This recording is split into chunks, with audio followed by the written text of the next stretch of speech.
Well, I still haven't gone live on YouTube, but I swear I'm gonna at some point. So hopefully I get some of these subscribers to pick up. If you're on this watching it, see the subscribe button down there, click on it, and that way you'll be notified when I go live. And I'm tempted to do that sometime soon. Not sure what the heck I'm going to talk about, but I'll talk about something that's relatively not important, probably stupid, or maybe not. I don't know. Give me applause. Yeah, thunderclap. I got a new app on my Zoom program. Got to try to check it out once in a while. Hey, I wanted to just kind of do a brief little video today. I wanted to talk about a book, particularly. I've done book reviews on here before, and occasionally I've talked about one of mine, but I wanted to bring this particular book up that I wrote right before the pandemic hit. I'm going to show this cover. I don't know if this shows this background. No, it doesn't. Well, let me scroll this way. No, anyway, it's called Revelation Calling. So let me hold it still. Well, maybe it shows up, maybe it doesn't. Revelation Calling. I wrote this particular book. The cover was actually done by a friend of mine, Gary Quapis. And I was so thankful when Gary offered to do the book cover. He's actually, you probably know him from Marvel Comics. Anybody that's followed comics, he was the guy who did Savage Sword of Conan. He's got his own independent stuff he's doing right now. It's great, great work. So I'm not sure if his website's still up, but you can find Gary Quapis on Facebook, and it's GaryKComicArt.com if his page is still up. But definitely check out this guy's work. I wrote this particular book because I had such high hopes for this story. I was so hoping that this would be like the one book that kind of broke through on sales and sort of got the Cyrus Alderwood name out there for readers to kind of find me and enjoy me, because it's so hard when you're an independent writer to get your name out there. I'm not a Stephen King. I'm not a David Baldacci. I'm not Dan Brown. So it's hard to get your name out there when you write a book if no one's really heard of you. And I've got over 10 books on Amazon. So I really had a lot of high hopes for this particular book. I went down to Elberton, Georgia, and I did a brief video here on YouTube maybe 4 years ago, and I talked about the Georgia Guidestones, because that is such a big mystery, especially in conspiracy theory circles. It's just a mystery in general. In the middle of small town America, in this little county in Georgia, Elbert County, near Elberton, Georgia, someone erected a monument, a massive, massive monument at the tallest peak in the county, which is kind of flat anyway, and it resembles Stonehenge. Now, the interesting thing about this monument is it's a mystery because no one still knows who did it. There are no banking records, no tax records. They had to have a bank set up to actually pay for the monument to be put up, which was an enormous sum at the time. This was in 1980. So essentially, a stranger comes into town representing a group and goes to this the Elbert Granite Company, or the local granite company there. I think it's called the Elbert Granite Company, and wants to have these giant slabs carved out of in granite, not in pieces, but 20-foot tall slabs, 4 of them. And front and back had carved in them a new set of 10 Commandments for a new age. If you read it, it smacks, some of it actually makes sense, but in general, it kind of reminded me of global communism. It is truly a monument in referring to one world government. So there are a lot of reasons that people come up with and speculated why this was built. Why was it done in secret? Why do we not know who did it or what group wanted it built? Why was money no object? And why did the people involved in the project, the president of the granite company, the president of the local bank who handled all the banking, why do they have to sign non-disclosure agreements to take that person's identity to the grave with them? Who was Robert C. Christian? Right? So that was the name the guy used to on the papers that he signed, fake name. And then when it was done, they wrote over the ownership to the county, that the county had to keep that monument there in perpetuity forever, indefinitely. And we don't, there's no tax records. There's nothing that people can find to attach who and why they did this.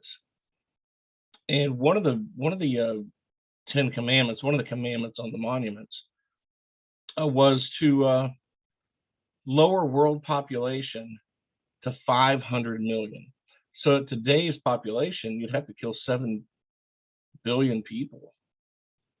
I mean, who's going to be responsible for like who lives and who dies if you're going to kill that many on the planet? So that they would leave it a sustainable number of humans. That to me was very creepy. World population control, and that was very obvious in this monument. It was carved in 8 different languages. There was a capstone, and on top of that, it was 4 ancient languages that it was carved in these 10 commandments. And it was actually set up astrologically perfect for the solstice. And they had to actually, engineering it, they had to have it put perfectly for this. So they had to have not only linguists from the United Nations to come in and translate everything, so they could have people that would carve it in to the stone and to the granite, but they also had to have people from NASA come in so that everything would be aligned appropriately.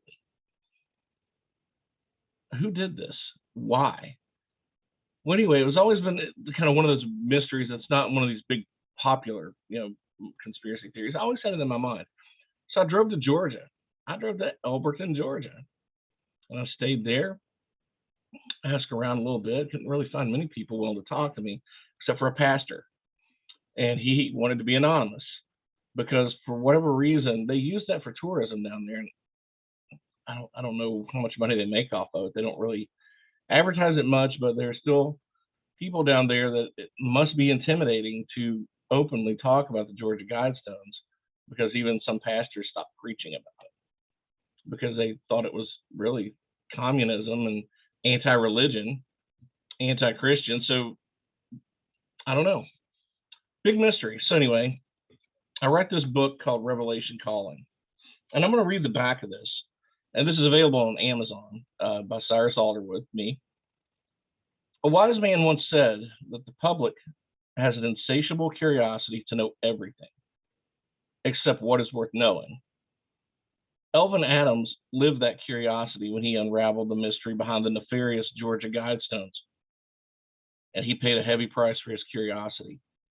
Zach Palmer, a seasoned private investigator, now finds himself diving into the same mystery in order to find out who killed his mentor.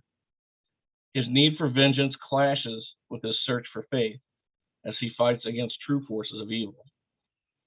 His search for truth and personal justice leads him to the doorstep of Bohemian Grove, where he discovers diabolical forces behind anything he could have imagined. The culprits of a new world order lie in wait. Zach finds pure evil in the hearts of men as he struggles to find the light and the goodness in his own heart. Revelation Calling is a thrill ride of biblical proportions to find the truth, and the truth will set you free. So initially, when I started doing my research, the first thing that popped out to me was Ephesians 6:12.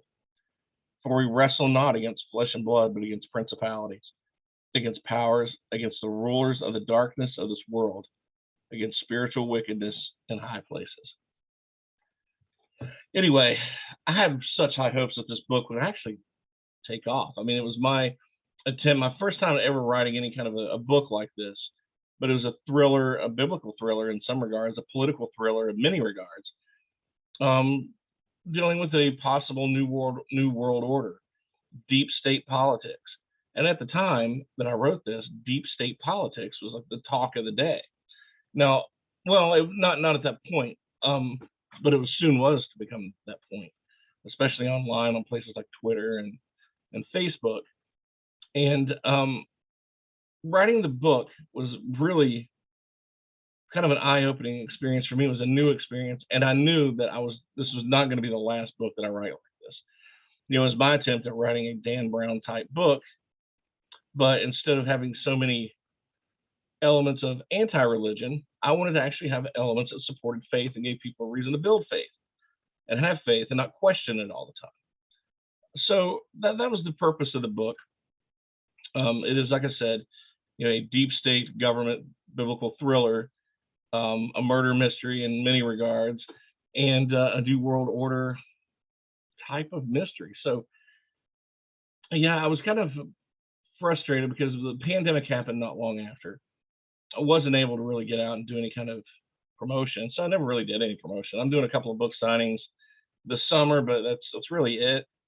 I did a couple of radio interviews. I contacted quite a few people, even the folks at the newspaper in Elberton, to let them know this book had been written. And no one down there really wanted to even talk to me about it, which was really frustrating because I was trying to reach out to some people down there in the research process just to see how regular people felt about having it down there, having that in their backyard, so I could have more of a realistic local approach to it. So I got enough information I needed and went ahead and wrote the book. And it all sort of ties back to that little town. So the mystery starts out with this Elvin Adams young man, and kind of ends back there, because in the end the truth will set you free. And tying in with Bohemian Grove, I thought was a really interesting concept too. Google that if you're not aware of that, but I thought it made for a great thriller.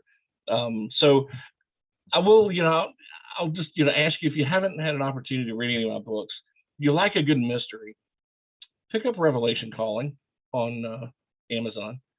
My hopes was I would sell maybe online 1,000 books. I didn't have outrageous expectations, but I'd love to sell at least 1,000 books and maybe get a couple of hundred reviews, maybe 7 or 8. That was really all it was. But I spent a lot of time working on this book, hundreds of hours. And, when you kind of pour out your heart and soul in these books, and one of the most interesting thing was I ran into a girl I went to high school with not long after, and she read the book. She had bought the book at a book signing. It's like, listen, you're bringing up this, ironically, this was before the pandemic. And she mentioned, I alluded to the controversy of Jeffrey Epstein. We've all heard about that. The guy who everybody says didn't commit suicide in prison, but was flying all these high-profile celebrities, politicians, power players to his place. They call it Epstein Island, off the coast of Florida, where all kinds of horrible things happened. He was a human trafficker and child peddler to people who took advantage of children and young boys and girls, and it was horrible. Okay. So Epstein, anybody who follows the news in the last handful of years, knew Jeffrey Epstein was in the news. I alluded to this in the book before he actually got arrested. This came out early that year, and in June he was arrested. And also in the book actually referred to pandemic. Now, I'm not some sort of psychic, but it was really ironic that these power players even talk about, hey, we could cause a pandemic, and then a year after that, this kicks in. So when you read those elements in the book, like, I wasn't a fortune teller, but I thought it added really good elements to the book and really kind of makes it powerful and very relevant to today. So I will stop this video for now, but thank you everybody for stopping by and checking this out. I'm actually going to do a podcast tonight where I read from this book. So I may read a chapter or two and I'll break it into 1 or 2 shows. So make sure you subscribe here on YouTube, because a lot of times I do a podcast, it'll gravitate over. You can listen to it here too, but make sure you find the Gonzo Chronicles wherever you listen to your favorite podcast at and subscribe there. Make sure you leave me a ranking. I certainly appreciate it, everybody. Thanks again and take care and have a great weekend.